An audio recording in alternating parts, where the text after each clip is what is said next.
Long ago, before your grandparents were even born, there was a terrible conflict. It was a war so big and so dreadful that people called it the Great War.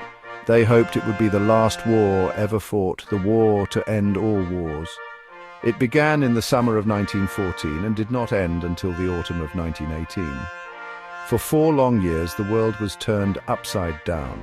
Countries from all over the globe sent their young men to fight in fields that soon became vast, muddy battlegrounds. It was a time of great sadness, but also of great courage, a time that changed the world in ways no one could have ever imagined before the first shots were fired. This great war was mostly fought in Europe on 2 main fronts. The Western Front was a long line of trenches that stretched from the coast of Belgium all the way to the mountains of Switzerland. The Eastern Front was a much wider battlefield covering huge areas of Eastern Europe.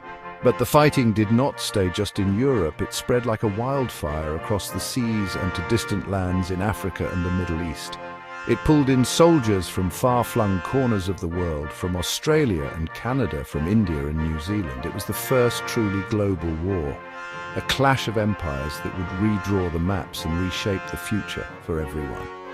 It all started because the big countries in Europe were like rivals in a playground. They were building up their armies and their navies, each wanting to be stronger and more powerful than the others. They made secret promises to help their friends if a fight ever broke out. These promises were called alliances, and they were like a chain. If one country was pulled into a fight, it would pull all its friends in too. This created a very tense feeling across the continent, a feeling that something big and dangerous was about to happen. Everyone was holding their breath, waiting for a single spark to light the fuse. People at the time did not know what was coming. The young men who signed up to be soldiers in 1914 thought it would be a grand adventure. They were told the war would be over by Christmas. They marched off with smiles on their faces, waving flags and singing songs, cheered on by crowds in the streets. They couldn't have known about the mud, the noise and the fear that awaited them. They couldn't have known that Christmas would come and go 4 times before the guns finally fell silent. This war was not a short adventure. It was a long and terrible ordeal that would test the spirit of millions of people. So how did it all begin? What was the single event that started this terrible fire? It happened on a sunny day in a city called Sarajevo on the 28th of June, 1914. A very important man, an archduke named Franz Ferdinand, was visiting the city. He was the heir to the throne of a large empire called Austria-Hungary. He and his wife, Sophie, were riding in an open-top car, waving to the crowds that had gathered to see them. It was meant to be a happy and peaceful visit, but some people were not happy that the Archduke was there. They wanted their country, Serbia, to be free from the rule of his empire. Among the crowd that day was a young man, a student named Gavrilo Princip. He was part of a secret group that wanted to drive Austria-Hungary out of their lands. As the Archduke's car drove by, the young man stepped forward and fired a pistol. The shots he fired that day would echo around the world. Both the Archduke and his wife were killed. This terrible event shocked everyone and set off a chain reaction. Austria-Hungary was furious and blamed the country of Serbia for what had happened. They made a list of demands and threatened to declare war if Serbia did not agree to every single one of them. This is where all those secret promises between countries came into play. Austria-Hungary had a powerful friend, Germany, who promised to support them no matter what. Serbia, a smaller country, had a big and powerful friend of its own, Russia. When Austria-Hungary declared war on Serbia, Russia started getting its army ready to help its friend. Seeing Russia prepare for war made Germany nervous, so Germany declared war on Russia. It was like a line of dominoes falling one after the other. Each country felt it had to stand by its friends, and soon all the great powers of Europe were being dragged into the conflict. Within just a few weeks, a problem between 2 countries had exploded into a full-scale European war. Germany, knowing it would have to fight Russia in the east, decided to attack Russia's friend France in the west first. To get to France quickly, the German army marched through a small, neutral country called Belgium. This act of invading a country that wanted to stay out of the war made Britain very angry. Britain had promised to protect Belgium, so it declared war on Germany. The lines were drawn, the armies were marching, and the Great War had truly begun. The world was about to change forever. For the soldiers, the war was fought in long, deep ditches dug into the earth. These were called trenches. Life in the trenches was nothing like the adventure they had been promised. The trenches were cold, wet, and incredibly muddy. When it rained, they filled with water, sometimes up to the soldiers' knees. The mud was thick and sticky, and it got into everything: their clothes, their food, their boots. Soldiers had to live, eat, and sleep in these dreadful conditions for weeks at a time. The constant dampness caused a painful problem called trench foot, where their feet would swell up and become sore from being wet all the time. The days in the trenches were often long and boring, but they were also filled with constant danger. Soldiers had to be on guard all the time, watching for enemy snipers who would shoot at anything that moved above the top of the trench. The air was filled with the smell of mud, damp earth, and something much worse. The noise was another thing they had to endure. It was a never-ending roar of artillery shells exploding, machine guns rattling, and men shouting. It was a sound that would haunt many of them for the rest of their lives, a constant reminder of the chaos and destruction that surrounded them every single day. The land between the two sides' trenches was called no man's land. It was a terrifying place, a wasteland of mud, tangled barbed wire, and deep craters made by exploding shells. It was a place where nothing grew, and no one could survive for long. Sometimes the soldiers would be ordered to leave the relative safety of their trench and go over the top. This meant climbing out into no man's land and trying to attack the enemy trench. These attacks were incredibly dangerous. The soldiers had to run towards the enemy while machine guns fired at them, a storm of bullets flying through the air. Despite the horror, soldiers found ways to cope. They wrote letters home, trying to sound cheerful so their families wouldn't worry. They shared stories and jokes with their comrades, forming deep friendships born from shared hardship. The man next to you in the trench was your brother. You relied on him, and he relied on you. They would sing songs, play card games, and even keep small pets like dogs or cats to bring a little bit of comfort to their miserable surroundings. These small moments of humanity were like tiny lights in the overwhelming darkness of the war, a way to remember they were still people, not just soldiers in a terrible conflict. It wasn't just men who went to war. Millions of animals did too, and none were more important than the horses. Before the war, horses were a part of everyday life. They pulled carts, plowed fields, and carried people from place to place. When the war started, armies needed them more than ever. They were bought from farms and families all over the country and sent to the front lines.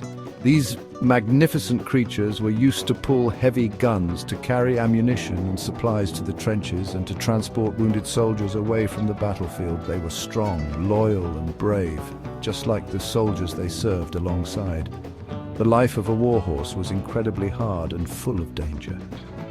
They faced the same horrors as the men. They were exposed to the deafening noise of the big guns and the terrifying sight of battle. They had to pull their heavy loads through the same thick, clinging mud that trapped the soldiers. Many were injured by exploding shells or caught in tangled barbed wire. They suffered from exhaustion and sickness, and often there was not enough food or clean water for them. The bond between a soldier and his horse was often very deep. They were companions who relied on each other to survive the dreadful conditions. The cavalry, soldiers who fought on horseback, were still a part of the army at the start of the war. They imagined charging across fields with their swords drawn like knights of old. But this new kind of war, with its machine guns and barbed wire, made that impossible. A horse and rider were an easy target for a machine gun. The days of the cavalry charge were over almost as soon as the war began. So instead, the horses took on the less glamorous, but even more vital role of workers. They became the engines of the army, the living machines that kept the whole war effort moving forward. Sadly, millions of horses and mules died during the Great War. They served and suffered just as the soldiers did, but their story is often forgotten. They were silent heroes who carried the burdens of war on their strong backs. When the war finally ended, only a very small number of the horses that went away ever returned home. They were a reminder that war affects all living things, not just people. Their sacrifice was a quiet one, but it was immense, and the war could not have been fought without their strength and their spirit. While the soldiers were fighting in the trenches, life back home changed completely. This was called the home front, and everyone had a part to play. With so many men away at the war, there just weren't enough people to work in the factories or on the farms. So for the first time, huge numbers of women stepped up to do these jobs. They became factory workers, making shells and bullets. They worked as bus drivers, police officers and farm labourers. They did the jobs that people had always said only men could do, and honestly, they did them very well. Families at home waited anxiously for news from their loved ones. Every knock on the door could bring a letter from the front, a moment of relief and connection. But every knock could also bring a telegram, a dreaded piece of paper that delivered the terrible news that a son, a husband or a father would not be coming home. People followed the war's progress in the newspapers, looking at maps and reading stories about the battles. But the government often controlled what news was shared, trying to keep people's spirits up by only telling stories of bravery and success, and hiding the true horror of the fighting. Food and other goods started to become scarce. The ships that used to bring supplies to Britain were often attacked by enemy submarines called U-boats. To make sure there was enough for everyone, the government introduced rationing. This meant that each family was only allowed to buy a small, fixed amount of things like sugar, meat, butter and bread each week. People were given ration books with coupons inside. They were encouraged to grow their own vegetables in gardens and parks, in what were called victory gardens. Everyone had to make sacrifices and learn to make do with less. Children also had a role to play in the war effort. They would help collect things that could be recycled and used for the war, like scrap metal, paper and even horse chestnuts, which were used to make explosives. School lessons often included patriotic songs and stories. Children wrote letters to soldiers at the front to cheer them up. Even though they were far from the fighting, the war was a part of their daily lives. They saw their mothers go off to work in factories.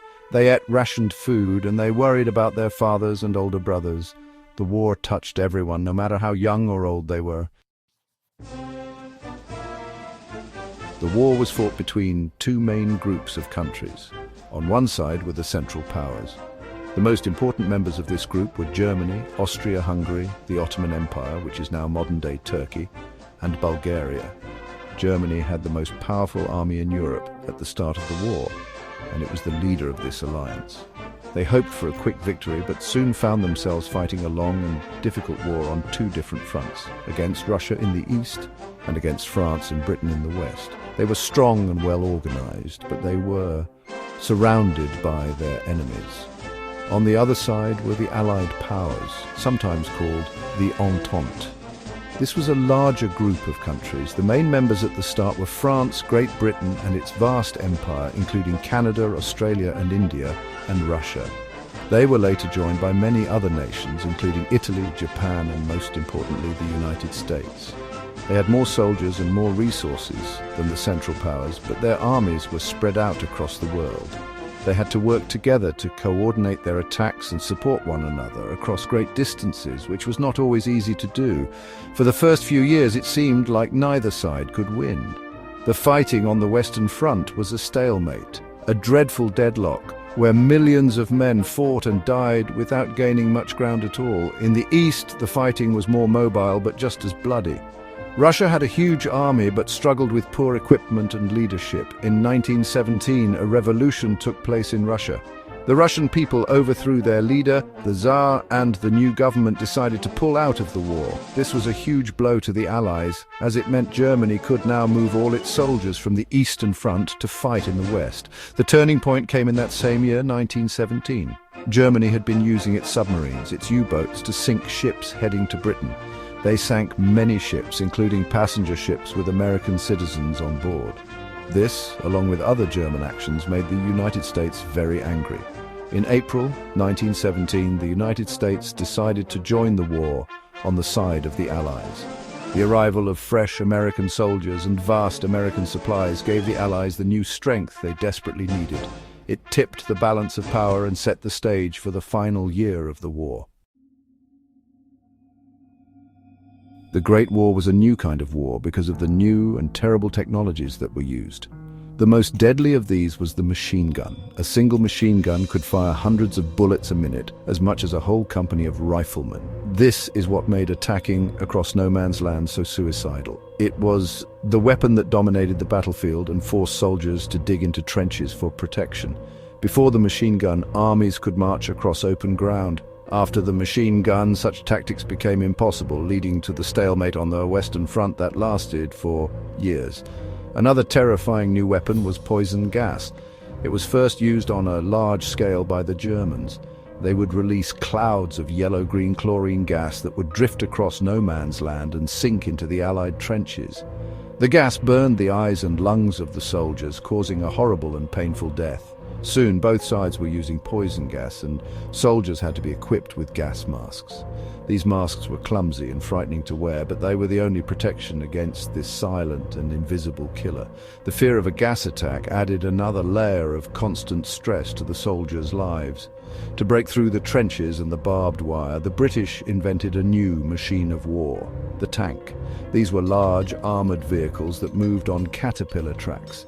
They could crush barbed wire and cross the rough, cratered ground of no man's land while protecting the soldiers inside from machine gun fire. The first tanks were slow, clumsy, and often broke down, but as the war went on, they became better and more effective. They were a terrifying sight for the enemy soldiers who saw them rumbling towards their trenches for the first time. A true monster made of steel. The war was also fought in the sky. At the beginning of the war, aeroplanes were new and were only used for watching the enemy, like spies in the sky. They would fly over the trenches and take photographs to see what the other side was doing. Soon, pilots started carrying pistols and rifles to shoot at each other. Then they mounted machine guns onto the planes, and the dogfight was born. Brave pilots, known as aces, became famous heroes. The sky, which had once been a place of peace and freedom, became another battlefield in this terrible, all-encompassing war. By the autumn of 1918, the Central Powers were collapsing. 4 long years of fighting, the strain of the British naval blockade, which stopped supplies from getting through, and the arrival of the powerful American army were too much to bear. The German army, after one last huge attack in the spring that failed, was exhausted and being pushed back across France and Belgium by the Allies. The German people at home were starving and tired of the war. The leaders of the German army finally told their government that they could not win and that they must ask for peace. The end came very quickly after that. One by one, Germany's allies surrendered, first Bulgaria, then the Ottoman Empire, and finally Austria-Hungary. Germany was left all alone, facing defeat. The German sailors mutinied, refusing to go out for one last pointless battle. There were riots and protests in cities all across Germany. The German leader, the Kaiser, was forced to give up his throne and flee the country. A new government was formed, and its first job was to end the war that had cost the country so dearly. They sent representatives to meet with the Allies to agree on the terms for a ceasefire. The agreement to stop the fighting was called an armistice. It was signed in a railway carriage in a forest in France in the early hours of the morning on November 11th, 1918. The armistice declared that all fighting would stop on all fronts at exactly 11 o'clock that morning. On the 11th hour of the 11th day of the 11th month, the guns would finally fall silent. The news spread quickly along the front lines. In the final minutes before 11 a.m., the sound of gunfire was as loud as ever, as if the war did not want to die. Then, at exactly 11 o'clock, a strange and sudden silence fell over the battlefields. For the first time in over 4 years, there were no explosions, no gunfire, no roaring cannons. The soldiers who had lived with constant noise for so long found the quiet difficult to believe. Some cautiously climbed out of their trenches, looking at the enemy soldiers just a short distance away, who were also emerging into the strange new peace. There was not cheering everywhere, but a deep sense of relief and exhaustion. The war was over.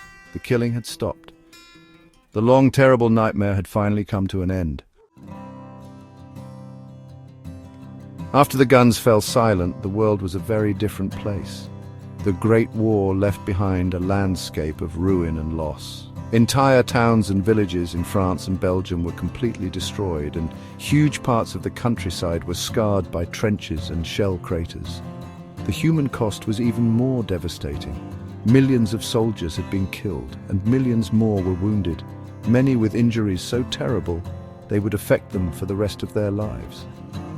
Almost every family in every country involved had lost someone, a son, a father, a brother, a husband. The world was in mourning. In 1919, the leaders of the winning countries met in Paris to decide what would happen next. They created a peace treaty called the Treaty of Versailles. This treaty officially ended the war and placed all the blame for starting it on Germany. It forced Germany to pay huge sums of money, give up land, and drastically reduce its army. Many people felt the treaty was too harsh and would only lead to more anger and trouble in the future. The war had also broken up the old empires of Austria, Hungary, Russia, and the Ottoman Empire, and new countries were created from their lands, redrawing the map of Europe. The war also changed society forever. The women who had worked in the factories and on the farms had proven that they could do the same jobs as men. This helped them in their fight to win the right to vote, which many countries granted in the years after the war. For the soldiers who survived and came home, it was often very difficult to adjust to normal life again. They had seen and experienced things that no one else could understand. They were called the lost generation because they felt disconnected from the world they had left behind, forever changed by the horrors they had witnessed. We remember the Great War today not just for its battles and its leaders, but for the millions of ordinary people whose lives it changed. We remember the soldiers in the trenches, the women in the factories, the families waiting at home, and the horses that served alongside them. We remember their courage, their sacrifice, and their suffering. We remember so that we can understand how terrible war is and why it is so important to work for peace. The war that was meant to end all wars did not, but it taught us a powerful lesson about the cost of conflict, a lesson we must never, ever forget.